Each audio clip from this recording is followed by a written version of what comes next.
Então, nesta hora,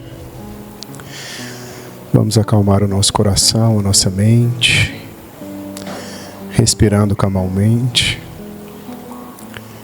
esquecendo toda a agitação do dia, abrindo o nosso coração para as boas energias, tendo na nossa mente a imagem do nosso Mestre Jesus, com os braços abertos, com aquele olhar profundo que enxerga na nossa alma tudo aquilo que necessitamos. Mestre Jesus, que teu amor e a tua luz possam nos envolver, renovando as nossas energias, curando as nossas enfermidades, trazendo alegria para o nosso coração, para que possamos assim caminhar mais firmes, mais alegres, mais confiantes, sabendo que o Senhor ilumina o nosso caminho, que o Senhor nos protege, que afasta de nós todo o perigo, e que a sua vontade seja feita na nossa vida agora e sempre. Boa noite, gente, tudo bem?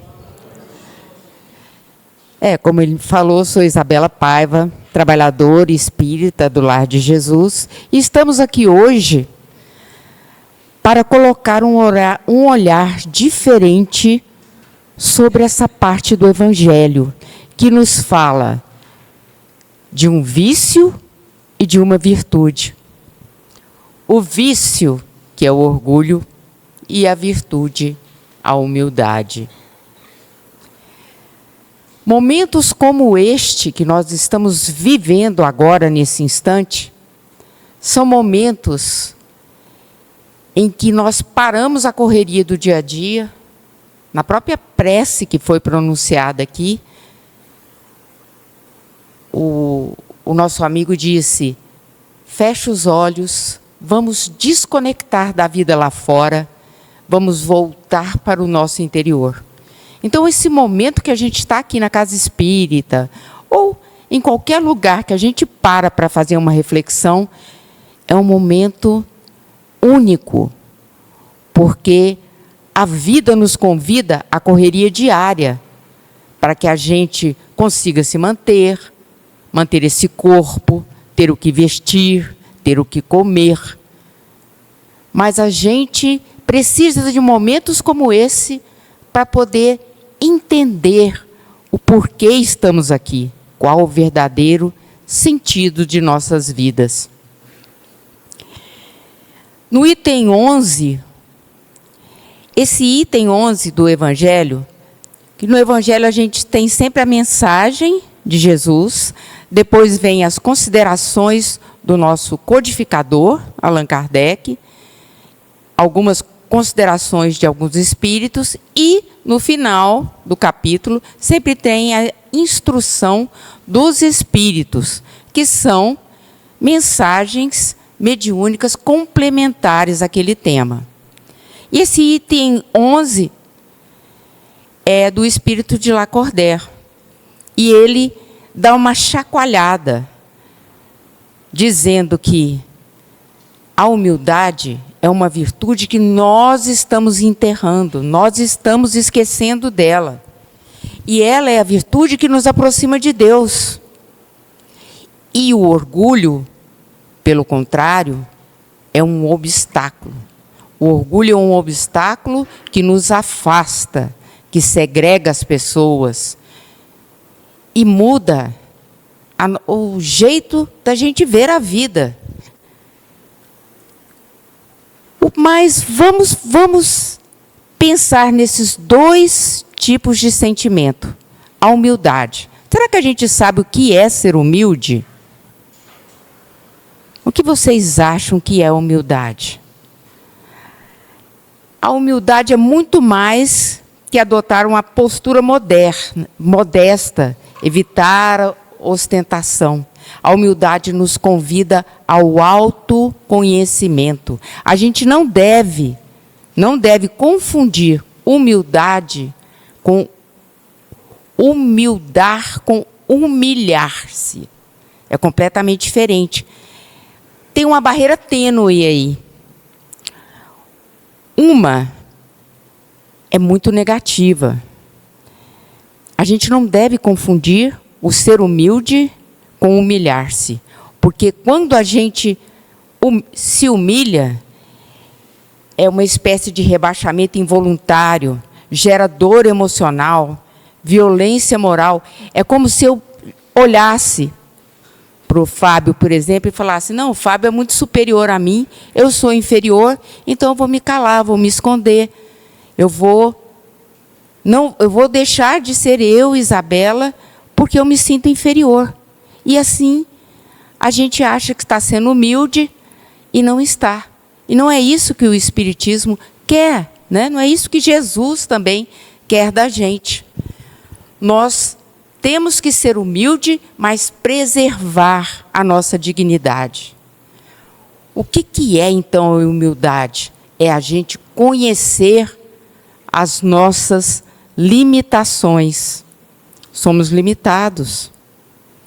Nós não temos todo o conhecimento do mundo. Nós temos falhas. Se estamos aqui, meus irmãos, é porque não somos perfeitos. Essa vida exige muito de nós. Estar encarnado, estar no corpo físico, é uma dura tarefa. Tanto é que no livro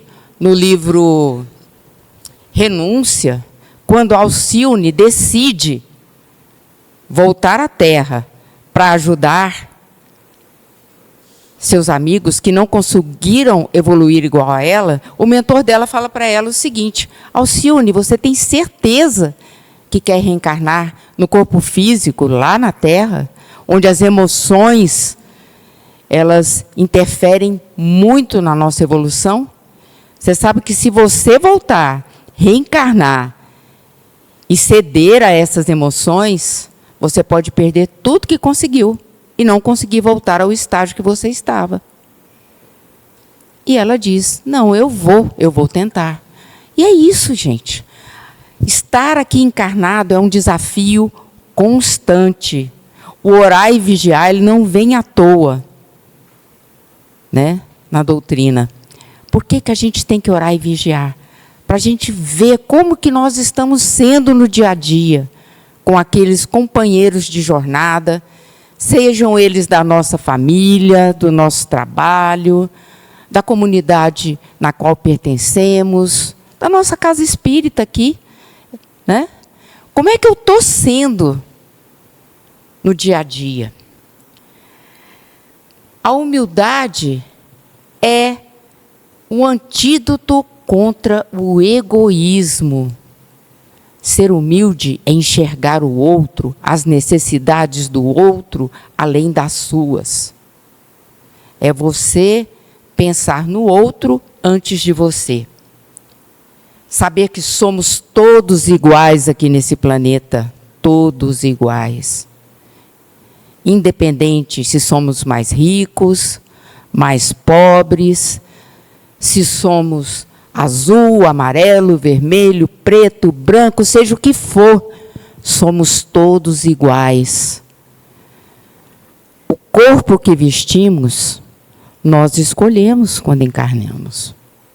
Então, ser humilde é isso, é reconhecer que somos limitados, não sabemos tudo, somos pequenos diante de tudo isso que a vida nos apresenta, que o universo nos apresenta. E outra coisa é a disposição de servir. Ser humilde é estar pronto para servir. Servir ao outro e não querer ser servido. Olha que coisa mais impressionante, né?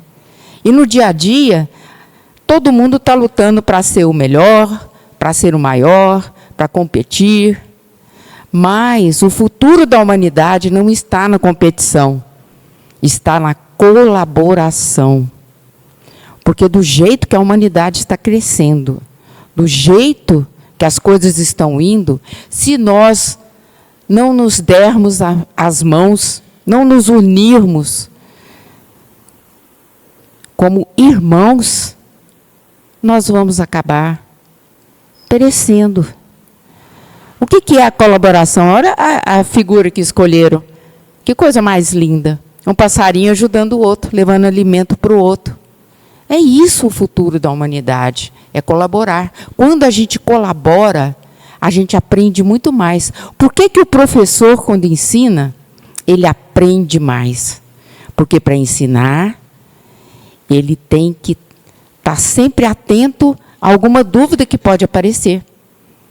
E a dúvida, por mais simples que seja, ela pode encalacrar o mais bem dotado professor, que tem que ter a humildade de dizer, olha, eu não sei, mas vamos descobrir. Não sei o que você perguntou, mas vamos descobrir.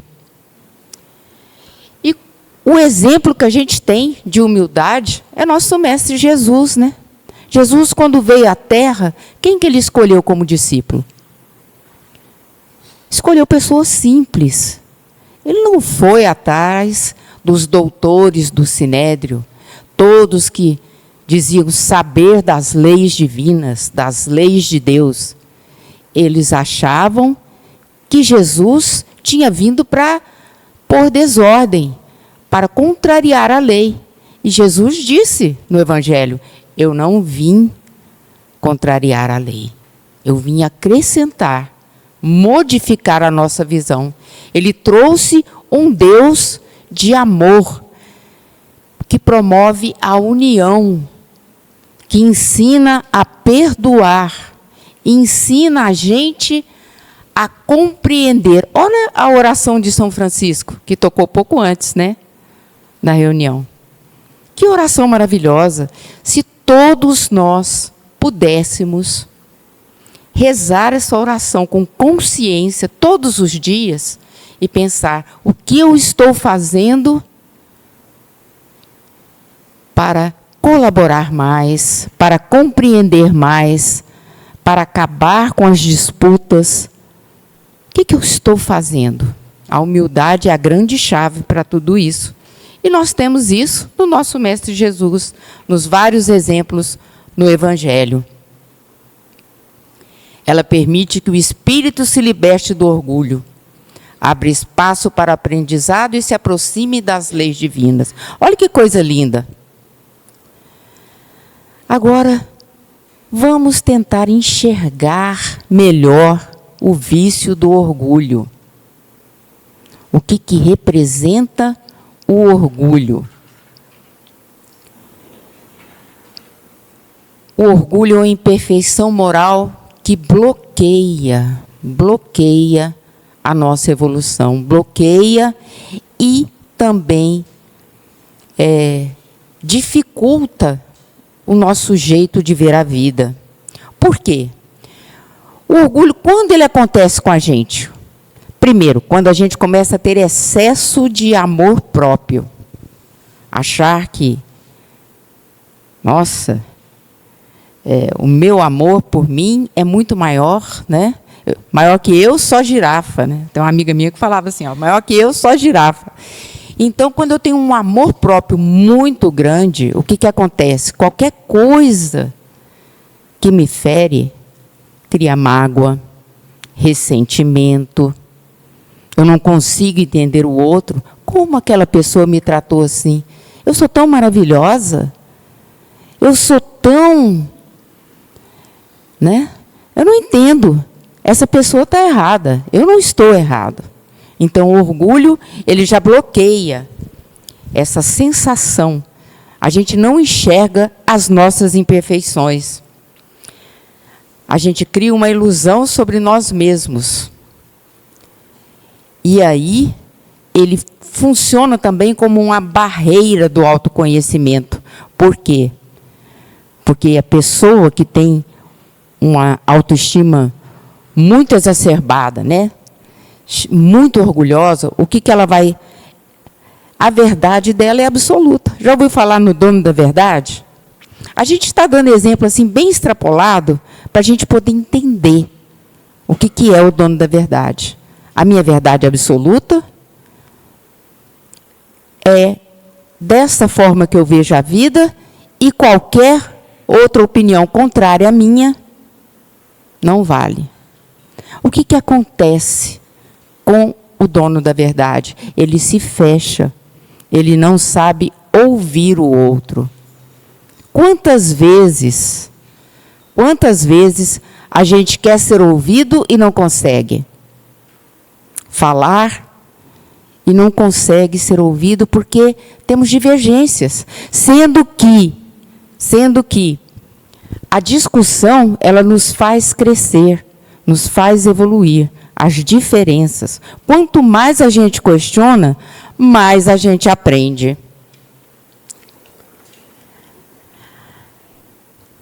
Chico Xavier escreveu mais de 400 livros, psicografou, né? Mais de 400 livros. E nas obras de André Luiz, que são 16 livros da coleção, que é A Vida no Mundo Espiritual, a gente chama essa coleção da Vida no Mundo Espiritual. Você quer conhecer como é a vida no plano espiritual? Leia André Luiz. Ele dá noções do que é a vida no plano espiritual. E lá, nós temos vários exemplos de que o orgulho bloqueia a nossa evolução. Por exemplo, no livro Nosso Lar. No livro Nosso Lar, a gente tem o próprio André Luiz, que quando ele... Eu acho que todo mundo aqui assistiu o filme, né? Quando ele desencarna, o que acontece? Ele se vê naquele ambiente escuro, no umbral, né? Um ambiente pesado. E ele pensa assim, poxa, mas como eu estou aqui? Eu era uma pessoa de bem, uma pessoa boa. Mas, na realidade, a vida dele se prestava mais ao aspecto material, mais ao aspecto da cultura humana, e era relegado o plano espiritual. Esses pensar de como que em ajudar as pessoas, em fazer alguma coisa. Até no filme mostra lá que uma mulher que rezava por ele lá, que ela achava que ele atendia ela de muito boa vontade, e não atendia de boa vontade, a secretária que fazia ele atender de boa vontade. Aí o que acontece? Quando ele desencarna, a única pessoa que reza por ele era essa senhora. Por quê? Porque foi o único bem, foi o bem que ele fez e que trouxe. No livro Missionários da Luz, também André Luiz nos mostra como o orgulho pode interferir nos processos de reencarnação. Porque a gente não consegue, do outro lado, não consegue perceber o que nos fez mal e não consegue aceitar as provas que devemos ter para melhorar aqui na Terra. No livro Libertação também, ele acompanha casos de espíritos que vivem nas zonas inferiores por não conseguirem se libertar do orgulho. Gente, o sentimento é uma coisa tão impressionante que o sentimento que a gente tem, ele molda a nossa realidade ao nosso redor. E não é só no plano espiritual, não. No plano espiritual, a gente vê, por exemplo, André Luiz, quando ele volta para a casa dele e vê a mulher dele casada com outro homem, ele se revolta, sente ira e ele volta imediatamente para o umbral. Por quê? O umbral não é um lugar, é um estado de espírito. E esse estado de espírito não existe só no plano espiritual. Ele existe aqui e agora, em cada momento, em cada sentimento. Se prestarmos atenção, dependendo de um fato, se ele ocorrer e nós estivermos no momento ruim, a gente vai enxergar ele com os olhos completamente diferentes do que enxergaríamos se estivéssemos serenos, tranquilos. Por que a prática da oração é bom para todos nós? Porque quando a gente levanta de manhã ou vai deitar, não sei que hora que você escolhe para orar, né? Levanta de manhã, faz aquela prece, você já entra numa sintonia. Aí você já vai pegar o transporte público ou vai pegar o seu carro para ir para o trabalho. já tem aquele trânsito infernal. Então, se acontecer alguma coisa, uma batida ou qualquer coisa, você vai estar melhor para enfrentar aquela situação, se você estiver bem consigo mesmo. Então, o sentimento ele é poderoso. Ele pode mudar o nosso jeito de ver a realidade, de perceber as pessoas. Quando a gente faz uma oração, em qualquer lugar, igual a gente fez o Pai Nosso, aqui, né? A gente sente aquela vibração, aquela coisa boa. A oração traz, a gente sente. E à medida que a gente vai desenvolvendo, o pessoal fala, né, que os médiuns têm esse poder. A gente entra num determinado lugar, a gente sente aquela energia de como ela está. Por isso é muito importante a gente vigiar e orar. Estar sempre buscando a serenidade. Olha só o que André Luiz diz, eu achei legal isso aqui, coloquei essa frase dele. O orgulho é como uma tranca invisível que impede o espírito de abrir as portas da renovação. Verdadeiro progresso só acontece quando o espírito se dispõe a servir, aprender e reconhecer a pequenez diante da grandeza divina. Nesse capítulo, nós temos intitulado aí, né, na abertura do capítulo, a bem-aventurança, bem-aventurados os pobres de espírito, porque deles é o reino dos céus. O que seria pobre de espírito para vocês? Aqueles que têm a simplicidade no coração, aqueles mais puros, que não se acham o dono do conhecimento, o dono da verdade. Imagina se Jesus, quando reencarnou, né, aqui na Terra, ele fosse atrás dos fariseus para tentar colocar as suas ideias. Não seria ouvido, simplesmente. Por que ele foi nas pessoas simples, nas pessoas mais humildes? Porque essas pessoas estavam passando por sofrimento, por privações. E quando as palavras consoladoras de Jesus chegavam ao ouvido delas, que Deus não era vingativo, que Deus era um Deus de amor, que a gente tem que perdoar. As pessoas ficavam encantadas com aquilo ali, porque elas só conheciam dureza, crueldade. Não era bem diferente de hoje, que a gente tem que pagar os impostos, né, também. E naquela época, Roma era tão terrível que colocava para cobrar os impostos as pessoas do povo que ela dominava. Então não tinha lá um romano cobrando imposto. Era um irmão seu que era designado para aquela tarefa. Publicano, né? Eu até tenho uns amigos que trabalham na Receita Federal, eu falo para eles, vocês são os publicanos de hoje. Então, gente, eram pessoas que eram tidas de má vida. E Jesus, ele expressou tanta humildade, o que ele fazia? Ele se aproximava dessas pessoas. Essas pessoas que se tornavam publicanos, a família não os queria, os amigos não os queriam. Eles tinham tudo, a melhor casa, a melhor roupa para vestir, todo o dinheiro, mas não tinha mais nada, porque todos os viam como pessoas de má vida. Você está ganhando o seu dinheiro através do meu sofrimento. E Jesus se aproximou dessas pessoas. Não é? Zaqueu era chefe de publicano, e Jesus foi jantar na casa dele, coisa que ninguém fazia. Olha só, as lições que o nosso mestre, que está aqui de braços abertos, nos acolhendo, trouxe no Evangelho.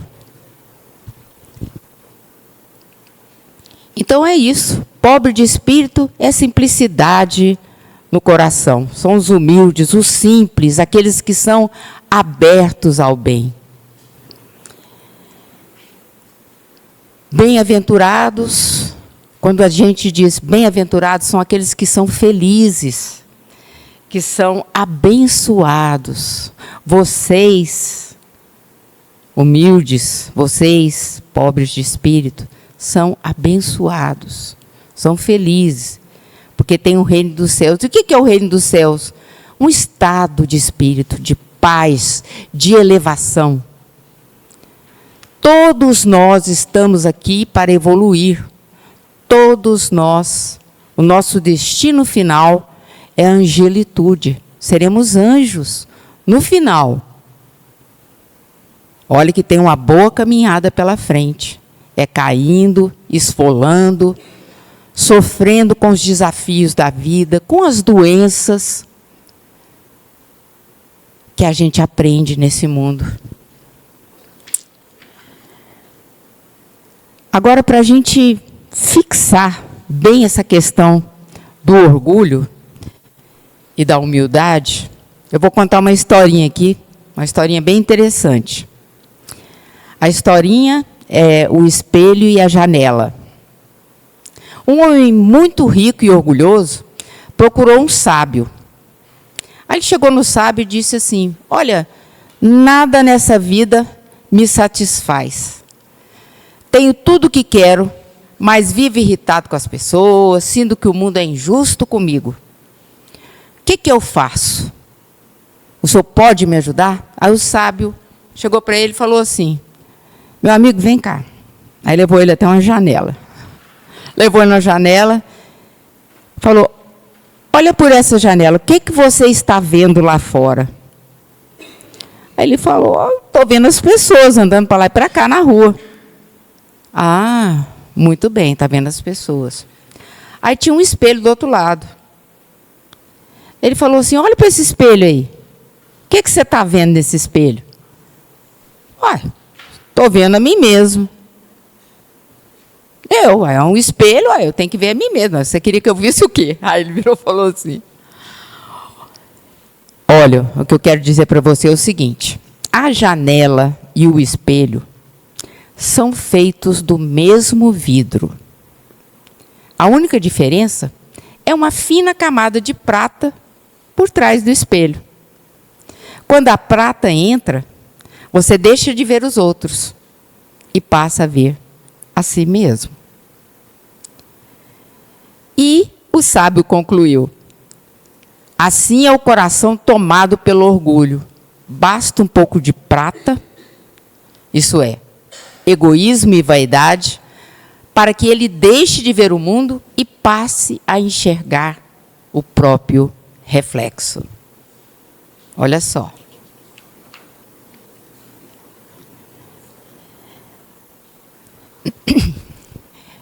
E como eu estava dizendo que os sentimentos, eles filtram a realidade, vamos fazer um paralelozinho aqui.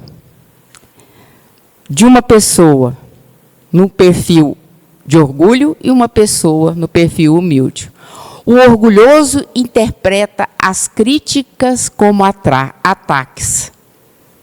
Se você critica uma pessoa que é orgulhosa, ela vai se sentir ofendida. Ah, por que você está me criticando? Você acha que é melhor do que eu? Eu faço assim porque sempre fiz assim e assim será. Agora, humilde não.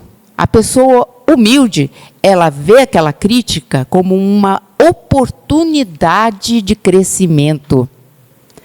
Toda crítica, ela vem para que a gente faça reflexão. Por que recebi essa crítica? O que eu posso fazer para sair disso, para não ter mais esse tipo de crítica? Então, a gente vê na crítica uma oportunidade. O orgulhoso, ele se sente diminuído quando o outro acerta. Fulano acertou? Ah, mas por que eu não fiz desse jeito? Eu queria ter acertado antes dele, ter mostrado o serviço antes dele. Mas não, ele fez. Aí eu fico com raiva. Pô, da próxima vez eu tenho que ser mais esperta. Ô, Isabela, acorda. Vamos ser mais esperta. O outro está passando na minha frente. Já o humilde se alegra com o progresso alheio. O mundo da cooperação. Se um colega de trabalho consegue colocar uma ideia que agiliza o processo do trabalho, que agiliza, que melhora para todo mundo, poxa, fulano, você foi genial, eu quero te dar os parabéns. Antes de você, a gente perdia muito dinheiro com esses procedimentos, mas agora que você entrou, você abriu os nossos olhos, que beleza. Olha aí, essa pessoa vai estar muito mais aberta a colaborar com você no futuro. O orgulhoso ele sente que o mundo o persegue. Por quê? Né? Não aceita crítica. Não suporta o sucesso do outro. Então, ele ainda se sente perseguido por todos. Poxa, tudo acontece para me dar uma rasteira. Dedo no olho, empurrão na escada, para eu cair, entendeu? Escorregar. Mas o humilde não. Ele enxerga os desafios como um processo para ensinamento, para aprender. Tudo. Não tem aquela novela das 6 que está passando agora, que tem o Candinho, né? Minha mãe adorava o Candinho. Minha mãe já faleceu, mas ela assistiu a primeira versão da novela, que era Eita Mundo Bom, né? Agora Eita Mundo Melhor. Ele fala, tudo de ruim que acontece na vida é para melhorar. E é isso. Todos os desafios que acontecem na nossa vida têm uma razão de ser. É para a gente crescer, a gente aprender, se tornar uma pessoa diferente. Eu mesmo modifiquei muito. Se eu pudesse voltar uns 30 anos para conversar, uns 30 não, uns 40, né? Porque eu tenho 60, uns 40 anos para conversar com a Isabela lá de trás, mais jovem, eu ia ver o tanto que eu modifiquei. Porque a gente vai aprendendo com a vida. A gente vai aprendendo que, muitas vezes, quando a gente se exalta, tudo piora. A serenidade nos ajuda, a humildade nos ajuda. Tanto é que, quando a gente consegue, no momento de conflito, a gente consegue ficar sereno, e a gente consegue manter a calma, né, a gente assusta o outro. Muitas vezes a pessoa vem agressiva até você, e quando encontra o comportamento contrário, aí ela se assusta, porque não é comum. Geralmente, as pessoas tendem uma a revidar a outra e a potencializar. Então, gente, o orgulho é isso. Ele constrói muros, ele tenta dominar, ele afasta as pessoas. Ser orgulhoso é não ouvir o outro. Quantas vezes um pai não ouve o filho porque acha que a opinião do filho... Não, o negócio é o seguinte, o meu ponto de vista é esse e acabou. Eu tenho muita coisa a dizer para você e não aceito essa opinião sua. Mas a gente esquece que somos espíritos. E, às vezes, um filho pode ser um espírito mais antigo do que a gente. Vamos saber ouvir as pessoas do nosso lado. As pessoas, os nossos filhos. Ouvir a opinião deles. Vamos ouvir, vamos validar, mas isso não quer dizer que nós vamos concordar, porque a nossa experiência também ajuda. Mas se você ouve o seu filho com carinho, com amor, sem afastar, ele já vai dar uma opinião e você já afasta, não, vamos ouvir. Olha, filho, eu respeito a sua opinião, mas eu posso colocar o meu ponto de vista? Porque eu tenho experiência, eu já passei por isso. Se você quiser aceitar, tudo bem. Então, o diálogo, ele é muito salutar. E, muitas vezes, o filho só quer tirar uma dúvida, ou quer colocar o ponto de vista dele, mas quer ter o seu espaço. E muitas vezes a gente não dá. Por quê? Por conta do orgulho. E hoje está muito estranho, né? Porque antigamente os pais eram orgulhosos demais.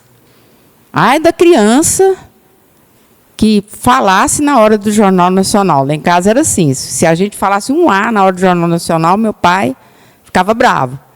Hoje não. Hoje os pais ficam assistindo desenho com as crianças. Nem assistem televisão mais. Eu falo isso porque eu tenho neto, né?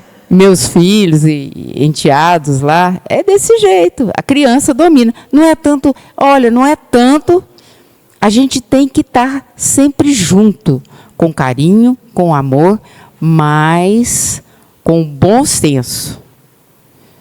Na época que eu fazia faculdade, quando o professor tinha uma situação difícil lá, aí falava, e agora, professor, o que nós vamos fazer? Ah, agora você usa o bom senso. Eu morria de ódio. Eu falei, que diabo de bom senso é esse? O bom senso é isso. É tudo que a gente tem de experiência, tudo que a gente sabe, a gente pondera naquele momento. Bom, acho que eu já estou meio que extrapolando, né? Vamos lá para o final.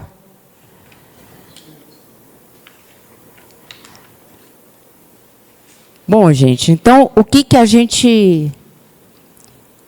eu quero fazer um convite a vocês para entender o que é a humildade.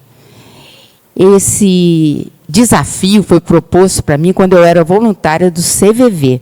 Eu já fui voluntária do CVV por muitos anos. Um trabalho maravilhoso. Eu gosto muito. Tenho amigos até hoje lá. Eles propuseram para a gente fazer o seguinte, escolher uma hora do dia, no dia da semana, né? Você escolhe uma hora naquele dia para fazer a hora da humildade. O que é a hora da humildade? Naquela hora, tudo o que acontecer, você não vai revidar, você não vai responder, você vai tentar compreender, tentar ser humilde. Gente, eu não sei se é perseguição, mas toda vez que chegava um minutinho antes da hora da humildade, parecia que todo mundo queria me provocar, sem saber que eu estava fazendo o exercício. Por quê? Porque a todo momento nós recebemos essas provocações e não percebemos e agimos naturalmente. Quando a gente liga a bandeirinha da hora da humildade, a gente fala, não vou revidar. E cai o mundo na sua cabeça. E você percebe. Aí você percebe como a vida é. Porque a gente passa pela vida sem perceber esses momentos. É um exercício maravilhoso. Ensina muito a gente. Tá? Aí vocês vão entender bem o que é. Sim? Queria falar alguma coisa? Não, né? Bom, então vamos fazer isso, gente. Vamos convidar, né? Eu quero convidar a todos vocês, passar aqui, ó, para começar a vigiar os nossos sentimentos. Quando acordar, perceber como eu estou hoje. Eu estou disposta a ser uma pessoa que vai colaborar mais, uma pessoa que vai procurar servir, sem pensar em troca. Está sempre atento. E fazer à noite aquele exercício que Santo Agostinho fala no Livro dos Espíritos, né? Que eu esqueci o número da pergunta, eu sabia até de cor, mas eu esqueci. Santo Agostinho fala, quando você for se deitar, veja o que você fez no dia, reflita o que você pode fazer no dia amanhã para ser um pouco melhor do que foi hoje. E é isso. Queria convidar vocês a isso. Vamos vigiar e tentar ser mais humildes.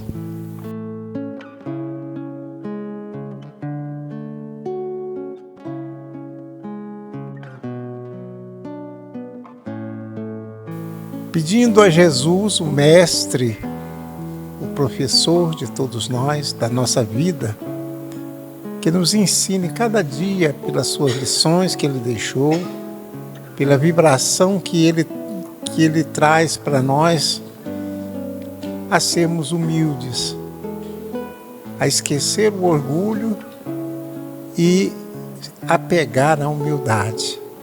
E ele não só falou, mas praticou e nos mostrou em todos os instantes.